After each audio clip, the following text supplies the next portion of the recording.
जी हाँ, स्वागत है आप सभी का एचएन तिर्की जीके चैनल पर। तो हम चर्चा करेंगे हिंदी वर्णमाला के अंतर्गत अति महत्वपूर्ण और परीक्षा उपयोगी प्रश्नों पर। इसके पिछले वीडियो में यानी भाग 1 में हमने 25 अति महत्वपूर्ण प्रश्नों पर चर्चा किया था, है ना। अगर वो वीडियो आपने अब तक नहीं देखा है तो आप प्लेलिस्ट में जा करके, हिंदी वाले प्लेलिस्ट में जा करके उन तमाम महत्वपूर्ण प्रश्नों को देख सकते हैं, ठीक है ना।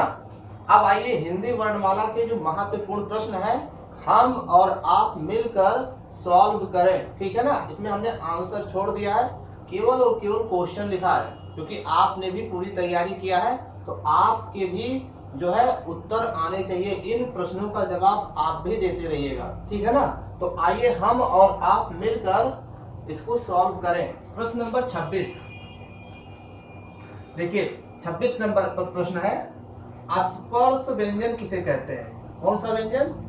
स्पर्श व्यंजन किसे कहते हैं और स्पर्श व्यंजनों की संख्या कितनी होती है ये बताना है।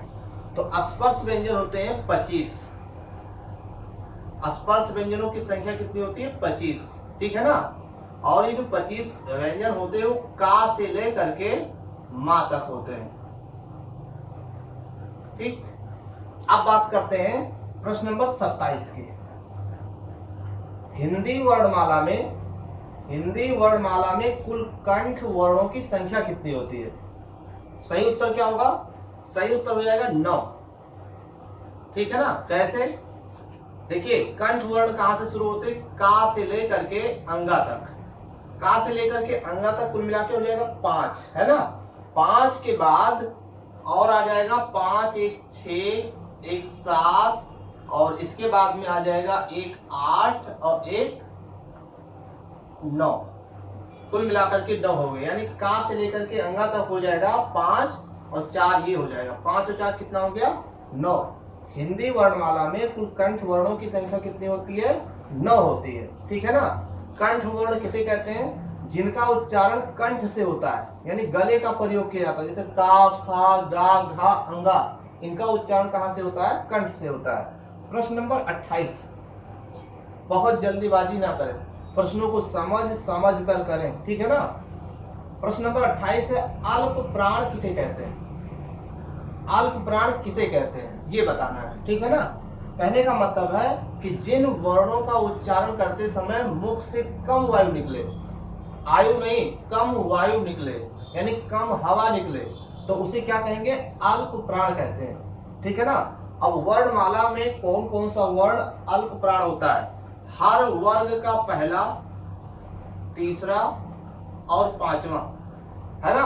हर वर्ग का पहला, तीसरा और पांचवा क्या होता है? अल्प प्राण होता है।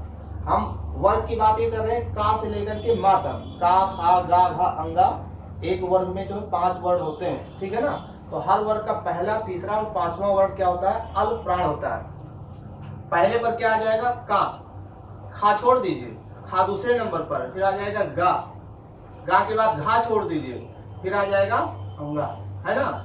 यानी जो का, गा और अंगा का उच्चारण स्थान क्या है? अल्प प्राण है। इन वर्णों को बोलते समय कम एनर्जी की आवश्यकता होती है, ठीक है ना। ये हो गया।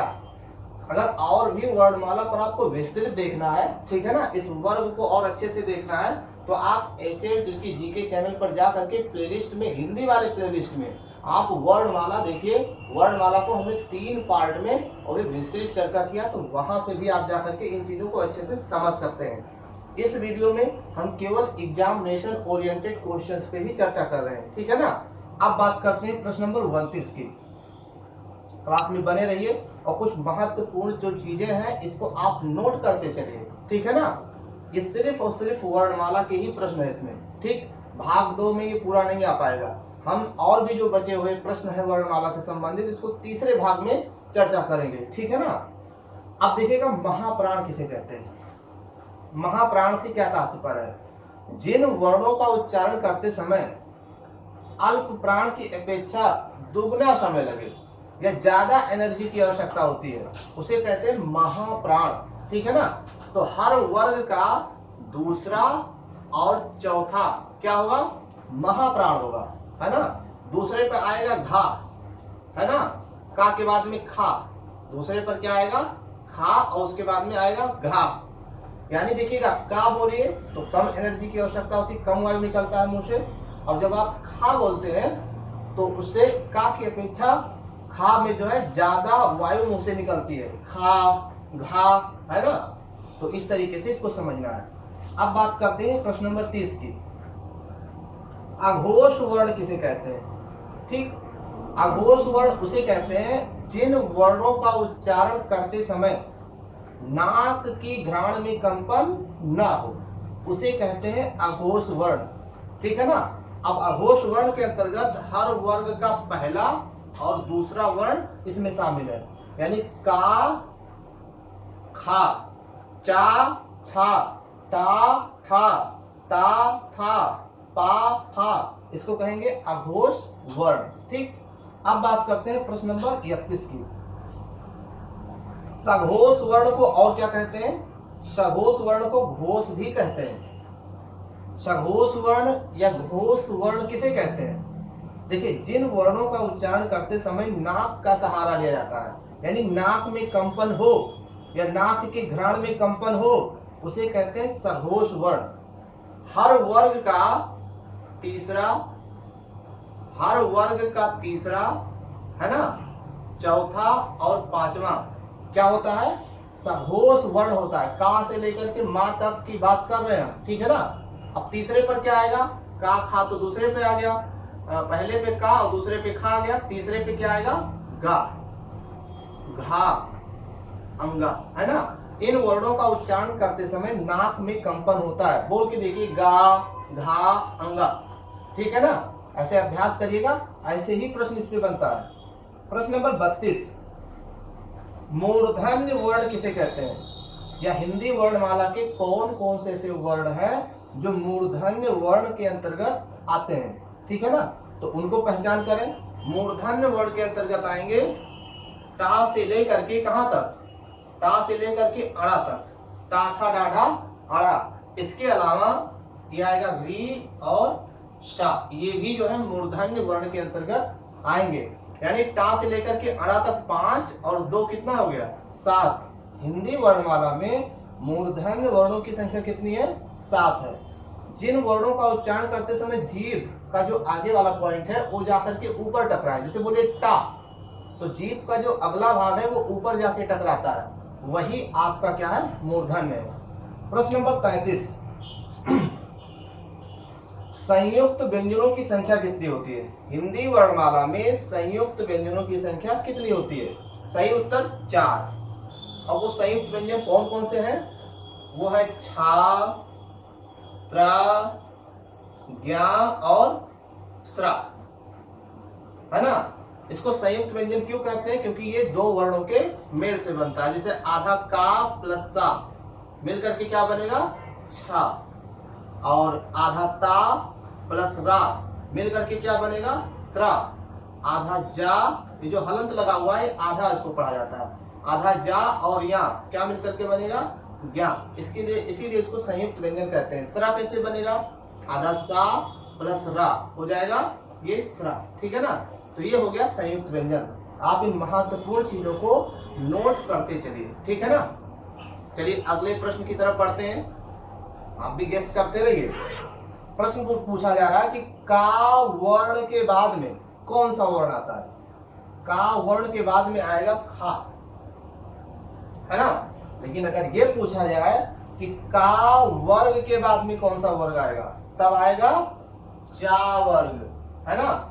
का, चा, टा, ता, पा, ऐसे याद कर लीजिए। कचट तप, कटप्पा नहीं, कचट तप याद कर लीजिए। का, चा, टा, ता, पा, कचट तप। यानी का वर्ग के बाद में कौन सा वर्ग आता है? चा वर्ग। और का वर्ण के बाद में क्या आएगा? खा वर्ण। चा वर्ग के बाद में कौन सा वर्ग आएगा? टा वर्ग। टा वर्ग के बाद ता वर्ग, ता वर्ग के बाद पा वर्ग, पा वर्ग के बाद उसके बाद कोई नहीं आएगा, ठीक है ना। तो ये हो गया कचट तप। अगर कचट तप याद हो गया तो यहां से आपको कई तरीके से प्रश्न मिलेंगे, ठीक है ना। कंफ्यूजन नहीं होगी। कई बार तो ऐसे पूछ लिया जाता है कि चा वर्ग के बाद और ता वर्ग के पहले कौन सा वर्ग है, तो कौन सा वर्ग आएगा? वो टा वर्ग आएगा, ठीक है ना। तो आपको याद करना है सिर्फ और सिर्फ कचट तक। ठीक, नोट करते चलिए, कुछ महत्वपूर्ण चीज है। अब बात करते हैं, देखिए प्रश्न नंबर 36 की।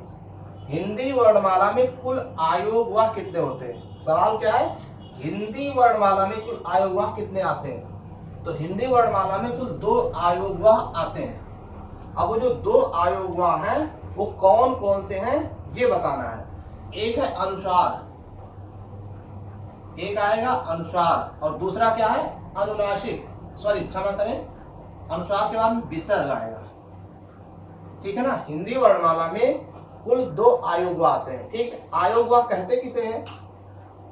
ऐसे वर्ण जो ना स्वर में आए और ना व्यंजन में आए उसे कहते हैं आयोगवाह। अनुसार में क्या होगा, देखिएगा, अनुसार में जो अंक जैसे ये होता है, ये हो गया अनुसार, और जो विसर्ग वाला हो जाएगा आहा, यही आते हैं। अनुनासिक इसमें नहीं आते हैं। ठीक, प्रश्न नंबर 37। हिंदी भाषा में कुल आयोगवाह कितने होते हैं? हिंदी भाषा में कुल आयोगवाह कितने होते हैं ये बताना है। ठीक है ना। हिंदी भाषा में कुल 3 आयोगवाह होते हैं। कितने? 3। ठीक, अनुसार, अनुनासिक और विसर्ग। ठीक, अनुसार ये हो गया, विसर्ग ये हो गया। अनुनासिक, अनुनासिक जो चांद की बिंदी होती है, जिसको आप जैसे लिखते हैं आंख, तो वो भी इसमें शामिल हो जाएगा। तो कुल मिलाकर के हिंदी भाषा में कुल आयोगवाह कितने होते हैं? 3। एक होगा अनुसार, एक विसर्ग और एक होगा अनुनासिक। ठीक, प्रश्न नंबर 38। हास्य स्वरों की संख्या कितनी होती है? तो जो हास्य स्वर होते हैं वो 4 है ना। जिन वर्णों का उच्चारण करते समय जिसमें एक मात्रा का प्रयोग होता है, यानी 1 गुना समय लगता है, उसे, या सबसे कम समय लगता है, जिन स्वरों का उच्चारण करते समय सबसे कम समय लगता है, उसे कहते हैं क्या? हास्य स्वर। और इनकी संख्या कितनी होती है? इनकी संख्या होती है 4। कौन कौन से होते हैं? छोटा आ, छोटी ई, छोटा उ और री, ये हैं। इन्हीं को मूल स्वर भी कहते हैं, है ना। जितने हास्य स्वर होते हैं उतने ही मूल स्वर होते हैं, और जो मूल स्वर होते हैं वही हास्य स्वर होते हैं। प्रश्न नंबर 39 देखिए। दीर्घ स्वर की संख्या कितनी होती है? तो दीर्घ स्वरों की संख्या होती है 7। दीर्घ स्वर किसे कहते हैं? जिन स्वरों का उच्चारण करने में 2 गुना समय लगे, ठीक है ना, उसे कहेंगे दीर्घ स्वर। यानी बड़ा आ वाले जो मात्रा वाले हैं वो इसी में आएंगे। अब इसमें देखिए, इसको छोड़ छोड़ के लिखना है। बड़ा आ लिख देते हैं, बड़ी ई, बड़ा उ, और ए, आए, वो, आओ। कुल मिला के कितने होंगे? 1 2 3 4 5 6 7 हो गया। ठीक है ना। अब बात करते हैं प्रश्न नंबर 40 की। पलुत स्वर, फालतू स्वर नहीं, पलुत स्वर किसे कहते हैं? देखिए, जिन वर्णों का उच्चारण करते समय या जिन स्वरों का उच्चारण करते समय दीर्घ स्वर की अपेक्षा या हास्य स्वर की अपेक्षा 3 गुना समय लगे, उसे कहते हैं पलुत स्वर। जैसे कि जैसे बोलते हैं ओम, है ना।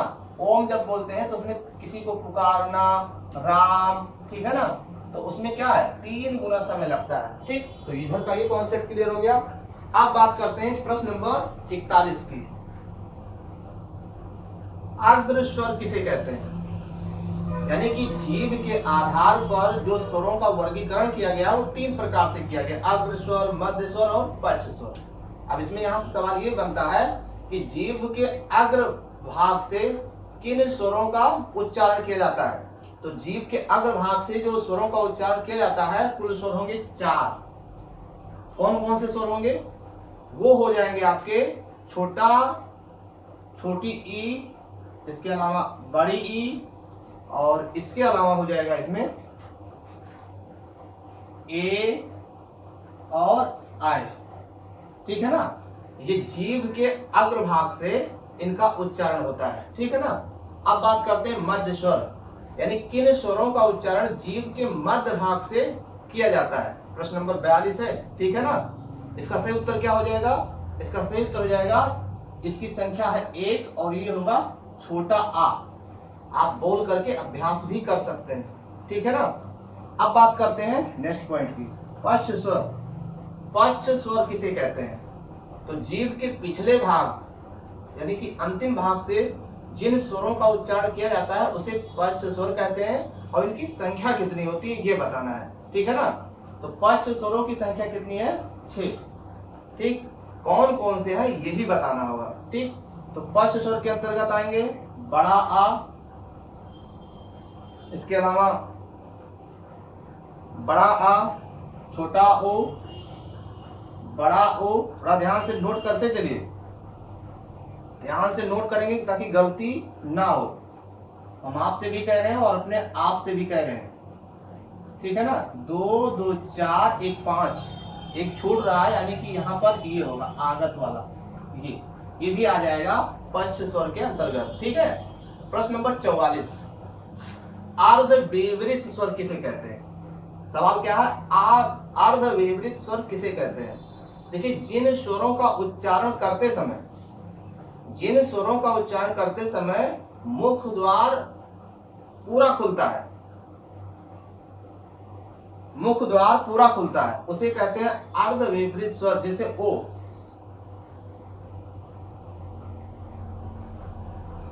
मुख द्वार पूरा खुलेगा तो उसे अर्धविवरित स्वर कहेंगे, ठीक है ना। 45 नंबर देखिएगा, अर्धसंवरित स्वर किसे कहते हैं? ठीक, अर्धसंवरित स्वर उसे कहते हैं जिसमें मुख द्वार आधा खुलता है। अर्धविवरित स्वर में क्या होगा? मुख द्वार पूरा खुलता है। अर्धसंवरित स्वर में क्या होगा? मुख द्वार आधा खुलता है। जैसे इसके अंतर्गत आएंगे कौन कौन से जो है वर्ण है या कौन कौन से स्वर हैं जो अर्धसंवरित के अंतर्गत आएंगे? छोटा आ के बाद में ए, ओ, और इसके अलावा ये हो जाएगा आ, ये आ जाएगा आपका अर्धसंवरित के अंतर्गत। इन वर्णों का उच्चारण करते समय मुख द्वार आधा खुलता है। चलिए, प्रश्न नंबर 46, समृद्ध स्वर किसे कहते हैं? ठीक है ना, समृद्ध स्वर किसे कहते हैं? जिसमें मुख द्वार लगभग बंद रहता है, उसे कहते हैं समृद्ध स्वर। इसके अंतर्गत देखिएगा, छोटी ई, बोलते भी रहिए, देखिए छोटी ई, बड़ी ई, इसके अलावा छोटा ओ और बड़ा ओ, ये आ जाएंगे समृद्ध स्वर के अंतर्गत, क्योंकि इन स्वरों का उच्चारण करते समय मुख द्वार लगभग बंद रहता है। ठीक, अब बात करते हैं प्रश्न नंबर 47 की, आवृत मुखी स्वर से क्या तात्पर्य है? आवृत मुखी स्वर से क्या तात्पर्य है? यानी ऐसे वर्ण या ऐसे स्वर जिनका उच्चारण करते समय ओठ गोलाकार नहीं होता है, उसे आवृत मुखी स्वर कहते हैं। जैसे छोटा आ, बड़ा आ, ये सब किसके अंतर्गत आएंगे? आवृत मुखी स्वर के अंतर्गत आएंगे। इसके अलावा छोटी ई, बड़ी ई, नोट करते रहिए। इसके अलावा ए, आए, ठीक है ना, नोट करते रहिए, नहीं कंफ्यूज हो जाएंगे। ठीक, आवृत मुखी स्वर किससे क्या तात्पर्य है? जिन वर्णों का उच्चारण करते समय ओष्ठ गोलाकार नहीं होते हैं, यानी कि जो है ओष्ठ जो है गोलाकार नहीं होते। जैसे छोटा आ, बड़ा आ, छोटी ई, बड़ी ई, आए, ये आवृत मुखी स्वर के अंतर्गत आएंगे। अब देखिएगा, वृत्त मुखी स्वर किसे कहते हैं? वृत्त मुखी स्वर उसे कहते हैं जिसमें ओष्ठ गोलाकार हो जाते हैं, ठीक है ना। जैसे कि छोटा ओ, बोलिए छोटा ओ, तो देखिए ओष्ठ जो है गोलाकार हो जाते हैं, मुंह नहीं, ओष्ठ गोलाकार होना चाहिए।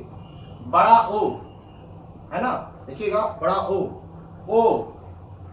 ओ पे तो बिल्कुल हो जाएगा, आप शीशे में देख करके भी अभ्यास कर सकते हैं। ठीक, इसके अलावा औ, जहां जहां नहीं होगा वहां भी मान लीजिएगा। जब तक परीक्षा ना हो जाए तब तक इसी के अकॉर्डिंग चलिए, परीक्षा हो जाएगा तो फिर आप लगाइएगा दिमाग की क्या सही है क्या गलत है। ठीक है, प्रश्न नंबर 49 देखिए, निर्नुनासिक स्वर को और क्या कहते हैं? तो निर्नुनासिक स्वर को मौखिक स्वर भी कहते हैं, ठीक है ना। इसमें होता क्या है? हवा केवल मुंह से निकलती है। जिन स्वरों का उच्चारण करते समय हवा केवल मुंह से निकलती है, यानी नाक से नहीं निकलती है, उसे कहते हैं निर्नुनासिक या मौखिक स्वर। जैसे छोटा आ, देखिएगा हवा केवल मुंह से ही निकल रही है। बड़ा आ, बोलते रहिए, छोटी ई, बोला भी करो, है ना। तो ये है निर्नुनासिक या मौखिक स्वर, केवल मुख से वायु निकलती है। ठीक, प्रश्न नंबर 50, ठीक है, अर्धशतक हम लोग कर चुके हैं पूरा, है ना। हिंदी वर्णमाला के 50 महत्वपूर्ण प्रश्न पूरा कर चुके हैं हम लोग, अभी भी ये खत्म नहीं है, तीसरे पार्ट में भी इस पे चर्चा किया जाएगा। मुझे लगता है कि तीसरे पार्ट में भी नहीं पूरा होगा हिंदी वर्णमाला के महत्वपूर्ण प्रश्न, इसलिए आप इसको नोट करते चलिए। प्रश्न नंबर 50, अनुनासिक स्वर किसे कहते हैं? ठीक है ना, अनुनासिक स्वर किसे कहते हैं? इसका कॉन्सेप्ट यही है, जिन स्वरों का उच्चारण करते समय हवा मुंह के साथ साथ नाक से भी निकले उसे कहते हैं अनुनासिक स्वर। अब अनुनासिक स्वर के अंतर्गत आएंगे, यही लिख दीजिए और इसके ऊपर लिख दीजिए ये, इसके ऊपर लगा दीजिए ये, है ना, तो ये हो जाएंगे अनुनासिक स्वर के अंतर्गत आएंगे। बोल के देख लीजिए, हवा मुंह से भी निकलेगी, नाक से भी निकलेगी, है ना। चलिए प्रश्न नंबर 51 देखिएगा, व्यंजन किसे कहते हैं? खाने वाला नहीं, हिंदी वर्णमाला में व्यंजन किसे कहते हैं? स्वर की सहायता से बोले जाने वाले वर्ण को, सर की सहायता से नहीं, सर नहीं, स्वर की सहायता से, है ना, स्वर की सहायता से बोले जाने वाले वर्ण को व्यंजन कहते हैं। तो ये आप नोट कर लीजिए, ठीक है। इसमें जगह कम है, अब जितना जगह नहीं उसमें हम कहाँ बता देंगे, नोट कर लीजिए। पेन और 3 वाला पेन ले लीजिए और एक कॉपी ले लीजिए, उसी से नोट करते चलिए। प्रत्येक व्यंजन के उच्चारण में आ स्वर मिला रहता है। व्यंजन किसे कहते हैं? स्वर की सहायता से बोले जाने वाले वर्ण क्या कहलाते हैं? व्यंजन कहलाते हैं। और प्रत्येक व्यंजन के उच्चारण में आ स्वर मिला होता है। चलिए प्रश्न नंबर 52, बहुत जल्दीबाजी ना करें, ठीक है। बहुत जल्दीबाजी करते करते आज क्या हाल है देख लीजिए, बहुत जल्दीबाजी ना करें। अभी तक जैसे आप पढ़ते थे वैसे पढ़ते रहेंगे तो आज कैसे हैं वैसे ही रहेंगे, इसलिए पढ़ने का तरीका है थोड़ा सा बदलिए, ठीक। अंतस्थ व्यंजन किसे कहते हैं? चलिए, अंतस्थ व्यंजन की संख्या कितनी होती है? अंतस्थ व्यंजन किसे कहते हैं? अंतस्थ का मतलब क्या होगा? बहुत अंदर से जो बोला जाता है। इसकी संख्या कितनी होती है? 4। कौन कौन सा? या, रा, ला, वा, सा ना कह दीजिएगा, है ना। तो अंतस्थ व्यंजनों की संख्या 4 होती है। अंतस्थ व्यंजन क्यों कहते हैं? क्योंकि ये बहुत अंदर से बोला जाता है, पेट से आवाज निकलती है। फील कर सकते हैं आप, बोलिए या, रा, पेट से आवाज निकल करके तब मुंह से आ रही है, ठीक है। आवाज समझने का प्रयास करें, ठीक है। नहीं समझने का प्रयास करो, नहीं तो कोई नहीं समझा पाएंगे, है ना। ब्रह्मा जी भी आ जाए तो वो भी नहीं समझा सकते हैं। जब तक आप समझने का प्रयास नहीं करोगे तब तक आप समझ नहीं पाओगे। थोड़ा सा प्रयास करिए, नोट भी करते रहो, बैठे ना रहो केवल। देखिए ये वाला सा, ये वाला सा, ये वाला सा हमने जो पढ़ा था, जो हमारे गुरुजी बताए थे, वो कहे थे ये बड़ा सा है, ये पेटचिरवा सा है, ये छोटा सा है, ये हा है, ठीक है ना। ऐसे बताए थे हम, जैसे सीखे हैं वैसे तो बताएंगे, ठीक है। तो इसको, इसका उच्चारण स्थान बताना है, ठीक। तो ये है तलब्बी सा, ये है दंती सा, ये है मूर्धन्य सा और ये कंठी हा है, ठीक है ना। यानी स्वर यंत्र यानी कंठ से बोला जाने वाला हा है, ठीक। तो यहाँ पर कैसे लिखें? हम ऐसे लिख देते हैं और क्या करें, जगह तो कम है, आप लोग समझ जाएंगे, आप लोग समझने में तो माहिर हैं। तलब्बी सा हो गया, अब ये कौन सा है? ये वाला हो जाएगा, भूल गए, देख लीजिए तुरंत, ये मूर्धन्य सा हो जाएगा। बोलने में भी माहिर है तो आप लोग तो, ठीक है ना। ये मूर्धन्य सा हो गया। अब ये वाला सा अभी अभी बताएं, तुरंत हम ही भूल गए, सोचिए। ये हो गया दंती सा। अब दांत निकाल के ये दंती सा नहीं बोलना है, ठीक है। दंती सा को दंती सा। हा कौन सा है? ये कंठी हा है, यानी कंठ से बोला जाने वाला, समझ लेना, ठीक है। ये कंठ लिखा हुआ है। चलो आगे बढ़ते हैं। प्रश्न नंबर 54, तालब वर्णों की संख्या कितनी होती है? तो तालब वर्णों की संख्या 9 होती है, और क्या। तलब्बी वर्ण जो होते हैं, तालब वर्णों की संख्या कितनी होती है? 9 होती है। यानी जिन वर्णों का उच्चारण करते समय जीभ तालू से टकराए, है ना। जैसे चा, जैसे कौन सा होगा? चा से लेकर के या तक, चा से लेकर के या तक 5 वर्ण हो गए। और इसके अलावा छोटी ई, बड़ी ई, जगह का मैं नोट करते रहिएगा, या और ये बड़ा सा, ठीक है ना। तो 5 ये हो गया, 6, 7, 8, 9। ओके। प्रश्न नंबर 55, तलब्बी वाला क्लियर हो गया ना। चा, छा, जब चा बोलते हैं तो देखिएगा जीभ जो है ऊपर जा करके टकराती है, ठीक है ना। जीभ चाहे साफ हो या ना साफ हो तब भी ऊपर टकराएगी, ये ध्यान रखिएगा।